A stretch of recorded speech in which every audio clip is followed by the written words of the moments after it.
सेवा किया था, उसके बाद आप सब लोगों के आशीर्वाद से मुझे भी यहाँ प्रांतीय महामंत्री आप लोगों ने बनाया था। मैंने कभी किसी सचिव को सचिव नहीं समझा था, मैंने कभी किसी डायरेक्टर को डायरेक्टर नहीं समझा था। आप लोग सिर्फ सचिव और डायरेक्टर की बात करते हैं। इसी आपके माध्यमिक शिक्षा परिषद कि जब सामान्य संवर्ग और गोपनीय संवर्ग की लड़ाई चल रही थी तो मैं वही राजू पासी हूं, प्रमुख सचिव माध्यमिक शिक्षा परिषद के मेज पर मैंने हाथ पटक करके बात किया था और मैंने आपकी वो समस्या का समाधान किया था।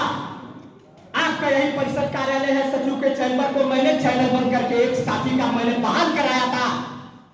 तमाम साथियों को याद होगा। हमें बड़ी शर्म आती है कि हमारा एक परिषद का बहादुर कर्मचारी, क्या हमारे जैसे 4 साथियों ने इस कार्यालय से मुंह मोड़ लिया? आप इतना कमजोर कैसे हो गए? मुझे इस बात का बड़ा दुख है। आखिर आपके इस परिषद से हमारे उस समय के जो भी वर्तमान में संहिता कंडीशन था, हमारे साथियों ने गलती किया या नहीं गलती किया? संघ के पदाधिकारियों ने अधिकारियों के साथ मिलकर के जिस तरह से जो भी रवैया अपनाया, हम लोगों के खिलाफ लिख करके दिया। आखिर इस आपके इस परिषद कार्यालय से राजू पासी बाहर थे, सुरेश सिंह बाहर थे और राम शंकर पाड़े थे। लेकिन मैं तो ये भी कहूंगा कि सिर्फ मैं वहां था, राम शंकर पाड़े भी सेवा करने लगे थे, सुरेश सिंह भी लगातार सेवा करते रहे। एक महिला ऐसा शख्स था जिसको 24 सितंबर 2018 को सस्पेंड किया गया। 1 वर्ष पूरा मैंने गोरखपुर कार्यालय नहीं गया, निलंबन अवधि का पूरा 1 वर्ष में नहीं गया। मुझे पूरे 1 वर्ष 1 रुपया जीवन निर्वाह भत्ता नहीं दिया गया।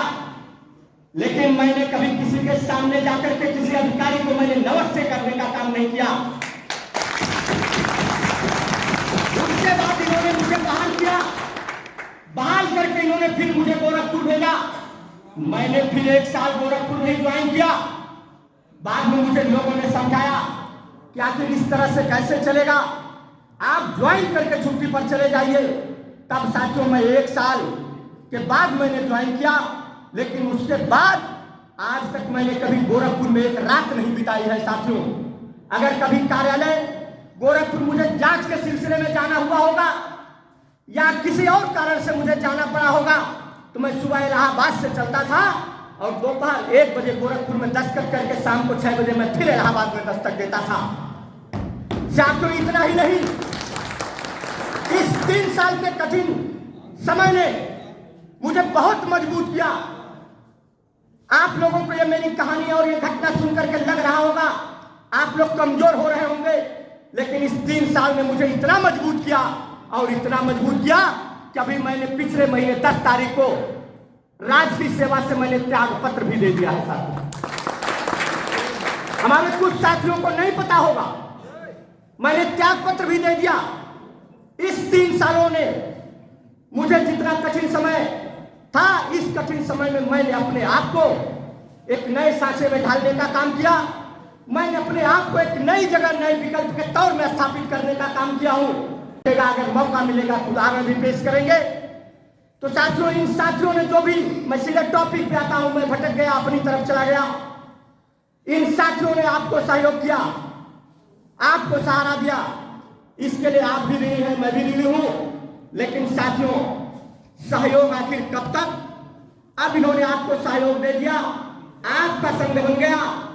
सुरेश सिंह जैसे पुराने अनुभवी साथी अध्यक्ष आपके बीच में है, ये थोड़ा जोशीले जरूर है, आप लोग थोड़ा सा इनको संभाल के रखिएगा। ये जोश में कभी कभी होश खो देते हैं, ये जोश में होश न खोने पाए। बाकी ये बहुत अच्छे अध्यक्ष हैं, बहुत निडर और निर्भीक अध्यक्ष हैं, बहुत काबिल अध्यक्ष हैं। साथियों, बाकी नौजवान साथी हमारे बीच में चुन करके प्रांतीय महामंत्री विवेक वर्मा जी आए हैं, मैं इनको भी बधाई दूंगा, अपनी मंगल कामना दूंगा। आप पुराने पदाधिकारियों से अनुभव कुछ लेते रहिएगा, चाहे वो हमारे परिषद के कर्मचारी हो, चाहे शिक्षा निदेशालय के कर्मचारी हो, चाहे आपके राज्य कर्मचारी संयुक्त परिषद या राजकीय मुद्रणालय के कर्मचारी हो। आपको जिन पर भरोसा हो, आप उनसे अनुभव लेते हुए आप प्रांतीय अध्यक्ष के साथ कंधे से कंधा मिला करके आप कर्मचारियों की समस्याओं के लिए आप लड़ते रहिएगा। साथियों, कर्मचारी संघ या ये जो संगठन है, यह अधिकारी और कर्मचारियों के बीच की एक कड़ी होती है। मैंने भी एक दिन बीच में विवेक वर्मा से कहा कि विवेक वर्मा, अब आप प्रांतीय महामंत्री हो गए हो, अब आपका वो पद जो आपका है, अब आप सचिव के सामने कुर्सी पर बैठ करके आमने सामने बात करने के लायक हो गए हो और आप अपनी ताकत को पहचान के रखिएगा। कभी अगर आपने अपनी ताकत को पहचाना नहीं और आपने अधिकारियों को उनकी क्षमता से अधिक अगर आपने इज्जत कर दिया तो आप समझ लीजिए कि आपका पद एकदम बेकार हो जाएगा। साथियों, वो अधिकारी आपको अपने इशारे पर घुमाएंगे, आपको डराएंगे, आपको धमकाएंगे। साथियों, यही परिषद कार्यालय है। मैं तो नहीं आता था। 24 सितंबर 2018 के बाद आज मैं तीसरी बार आया हूँ साथियों परिषद कार्यालय के अंदर, क्योंकि मुझे एक जिद थी। जिस दिन सस्पेंड किया गया 24 को, 25 सितंबर 2018 को जब मैंने कार्यालय छोड़ा था, मुझे वास्तव में परिषद के कर्मचारियों से मुझे बहुत दुख हुआ था।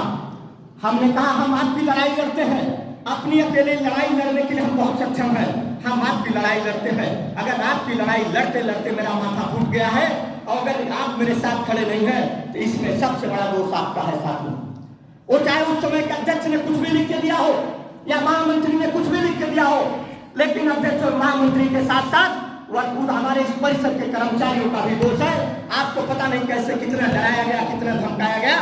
क्या आप यकीन नहीं मानेंगे, जिस दिन हम लोगों को सस्पेंड किया गया, मैंने तो कार्यालय छोड़ा, लेकिन यही राजकीय मंत्रालय में हम लोग आते थे, वहाँ बैठ करके हम लोग मंत्रणा करते थे, प्लानिंग करते थे कि आखिर आगे हम लोग अगली क्या रणनीति बनाए। हमारे इसी परिषद के कर्मचारी जो हम लोगों को देखते थे बड़ी गर्मजोशी से नमस्ते किया करते थे, वही साथी हम लोगों को देख करके रास्ता बदलने का काम किया करते थे। मैंने इस कार्यालय को इसलिए त्यागा था साथियों, और मैं किसी अधिकारी या किसी और साथी के डर से मैंने कार्यालय को नहीं त्यागा था साथियों। कोई प्रांतीय महामंत्री यहाँ बन जाएगा, उसको एक इंक्रीमेंट ज्यादा नहीं लग जाएगा, उसको कोई लाभ नहीं मिल जाएगा। ये कांटों का पद है, ये आज जो आपने इनको हार पहनाया है, ये कांटों का हार है। आपकी लड़ाई लड़ते लड़ते कभी इनका नुकसान भी हो सकता है। इनके नुकसान में आपकी जिम्मेदारी बनती है कि आप इनके नुकसान के साथ साथ आप खड़े रहें। आप इनको आर्थिक सहयोग दें, लेकिन आपको इनका संबंध है, आपको इनका मनोबल, आपके मनोबल के ताकत की इनको जरूरत है साथियों। क्योंकि हमारे पदाधिकारियों को राजकीय मंत्रालय में जाना है साथियों, बहुत लंबा अनुभव है, बहुत लंबी पीड़ा है। आप लोगों से बहुत बात करने का मन भी करता था, लेकिन चूंकि साथियों में रिजिड था, मैंने कार्यालय को त्याग दिया था। मैंने कहा मैं नहीं आऊंगा इस कार्यालय के अंदर। लेकिन बीच बीच में फिर साथियों ने मुझे एक बार आना पड़ा, फिर अभी दूसरी बार मैं आया। आज फिर साथियों ने हमको आमंत्रित किया कि नहीं आप आइएगा, जरूर आइएगा। फिर मैं तीसरी बार आया साथियों। आप लोगों ने देखा होगा जिस दिन से इस कालिक संघ के चुनाव का आगाज हुआ, अधिकारियों की बोली और भाषा बदल गई होगी। आप लोगों ने एहसास किया होगा, उनका रवैया बदल गया होगा। नहीं, हम लोगों के पास तमाम कर्मचारी साथी फोन किया करते थे, कहते थे हमारे यहाँ ऐसे ऐसे अधिकारी हैं कि कर्मचारियों के साथ इस तरह से बर्ताव करते हैं जैसे हम सरकार के नौकर नहीं, हम उनके घरेलू नौकर।